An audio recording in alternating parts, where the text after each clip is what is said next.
அன்பை பாடும். என் நாவும் நாமம் போற்றும். என் இதயம் உம்மில் மகிழும்.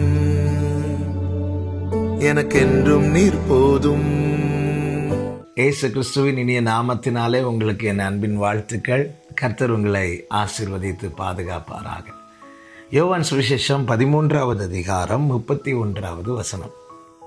அவன் புறப்பட்டு போன பின்பு இயேசு, இப்பொழுது மனுஷகுமாரன் மகிமைப்படுகிறார், தேவனும் அவரில் மகிமைப்படுகிறார். கர்த்தருடைய பரிசுத்த நாமத்துக்கு மகிமை உண்டாவதாக. அவன் புறப்பட்டு போன பின்பு இயேசு சொல்லுகிறார், இப்பொழுது மனுஷகுமாரன் மகிமைப்படுகிறார் என்று. யார் இவன்? நமக்கு தெரியும், யூதாஸ் காரியோத். கர்த்தருடைய பந்தியிலே அமர்ந்திருக்கிறான், பந்தியிலே கலந்து கொள்ளுகிறான். ஆனாலும் அவன் போன பிற்பாடுதான் அங்கே இயேசுவால் மகிமைப்பட முடிந்தது.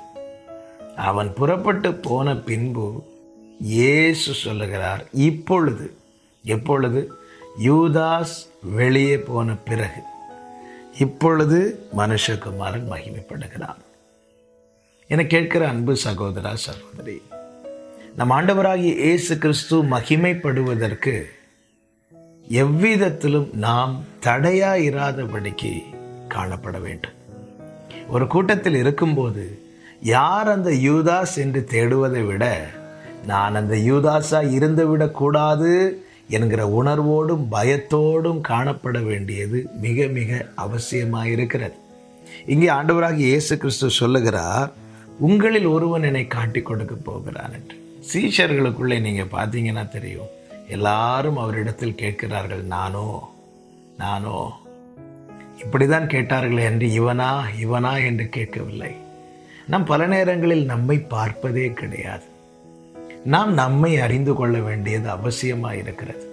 எரேமியா 31 எப்ராயிம் இப்படி புலம்புகிறான், நான் என்னை அறிந்து கொண்டதுக்கு பிற்பாடு என் விழாவில் அடித்து கொண்டிருக்கிறேன், வெட்கி நாணிக் கொண்டிருக்கிறேன்.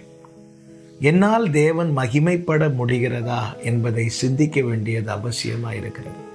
நான் அவர் மகிமைப்பட காரணராக இருக்கிறேனா அல்லது அந்த மகிமையை தடுக்கிறவனாக இருக்கிறேனா?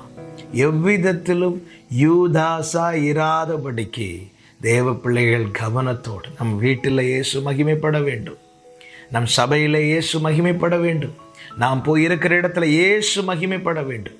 அவர் மகிமைப்பட நாம் காரணராக இருப்போமானால், இதைவிட இந்த பூமியிலே நாம் செய்கிற, அவருக்கு செய்கிற மேன்மை, அவருக்கு கொடுக்கிற கிஃப்ட் வேறு எதுவுமே கிடையாது. கலாத்தியர் 1 கடைசியிலே பவுல் இப்படி சொல்லுகிறார், என்னை பற்றி தேவனை மகிமைப்படுத்தினார்கள் என்று. இங்கே யூதாஸ் இருக்கும் வரைக்கும் அவரால் மகிமைப்பட முடியவில்லை. யூதாஸ் எழும்பி போன பிற்பாடு இயேசு மகிமைப்பட்டார். அப்படி என்றால் ஏன் யூதாஸ் இருக்கும் வரைக்கும் மகிமைப்பட முடியவில்லை என்றால், வேதம் சொல்லுகிறது 27வது வசனத்தில், அந்த துணிக்கை அவன் வாங்கின பின்பு சாத்தான் அவனுக்குள் புகுந்தான். சாத்தான் அவனுக்குள் புகுந்தான். பிசாசானவனுக்கு யூதாஸ் இடம் கொடுத்தபடியினாலே அவர் மகிமைப்படுவதற்கு தடையாகவே காணப்பட்டான். அப்படிப்பட்டவனால பந்தியில நிலைத்திருக்க முடியாது, சபையில நிலைத்திருக்க முடியாது. அவனுடைய வேலை என்ன? பிசாசின் வேலை என்ன? வெளியே கொண்டு போவது. இளையகுமாரன் வெளியே போனான், தகப்பனை விட்டு வெளியே போனான். இதைதான் அங்கே பிசாசானவன் செய்தான். யூதாஸ் அதை உணராமல், புரியாமல் அவன் எழுந்து புறப்பட்டு போனான்.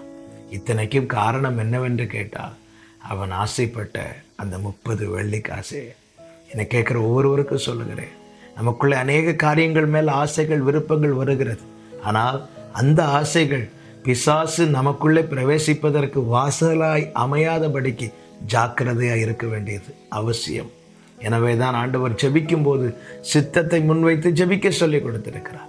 நாம் அவருடைய பந்தியில் இருக்கிறவர்களாக இருந்தும் பிசாசுக்கு இடம் கொடுக்கிறவர்களாக இருப்போமானால் நாம் அவர் மகிமைப்பட அல்ல, அவர் மகிமைப்படுவதற்கு தடையாகவே காணப்படுவோம் என்பதில் சந்தேகமில்லை. ஒரு நாளும் யூதாசா இராதிருங்கள்.